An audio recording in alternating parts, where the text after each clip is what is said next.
இப்போ நிலையில் தெரியாத அடங்கியான தோற்றம் மலையினுமான பெரிது. அதாவது மனசு அடங்கினவன் மலையை விட பெருசு அப்படின்னா மலை அசையாமல் இருக்கிறது ஒன்றும் அதிசயம் இல்லை, மனம் அசையாமல் இருக்கிறது தான் அதிசயம்.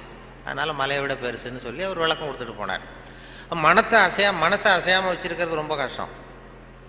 அது சொல்லிடலாம் மனசை நான் கட்டுப்படுத்துகிறேன்னு. ஒருத்தன் நான் என்ன பெரிய பெரிய துறவிகள்லாம் நான் மனசை கட்டுப்படுத்துகிறேன்னு ஒருத்தன் சவால் விட்டுட்டு போனானா, போய் என்ன பண்ணுறதுன்னா ஒரு நடுக்காட்டில் போய் உட்காந்துக்கிட்டான். மனசை கட்டுப்படுத்துறது என்ன பெரிய காரியம் நான் பண்ணுறேன் அப்படின்ட்டு அப்படியே உட்காந்து பார்த்தா எதிரில் ஒத்தையடி பாதை, அதில் ஒரு நடனம் ஆடுற பொண்ணு போயிட்டுருக்கு. டான்ஸு ஸ்கூல் ஒன்று, டான்ஸு கற்றுக்கிறதுக்கு போயிட்டுருக்கு. இது என்ன இவ்வளோ தூரம் உட்காந்துருக்குறோம், இப்போவும் நமக்கு தொந்தரவாக இருக்குதே, கண் இடைஞ்சலாக இருக்கேன்னு சொல்லி பார்த்தான். 8 மணிக்கு கிளாஸு தினம் போயிட்டுருக்கு. இப்போ பார்த்தான், ஒரு துணியை எடுத்து கண்ணை கட்டிட்டு உட்காந்துட்டான். இனிமேல் பார்த்துக்கோ, இனிமேல் ஒன்றும் ஆகாதுன்னு. மறுநாள் உட்காந்தா 8 மணிக்கு அந்த காலில் கட்டியிருக்கிற சலங்கை சத்தம் கேட்டுதான், ஜல் ஜல்லுன்னு. இது ஏது காது தொந்தரவாக இருக்குது அப்படின்னு சொல்லி காதையும் கட்டிவிட்டான், கண்ணையும் கட்டிவிட்டான். இனிமேல் ஒன்றும் இப்போ பிரச்சனை இல்லை. மறுநாள் காலையில் 8 மணிக்கு அது தலையில் வச்சுருக்கிற பூ வாசம் அடிச்சிருக்கு.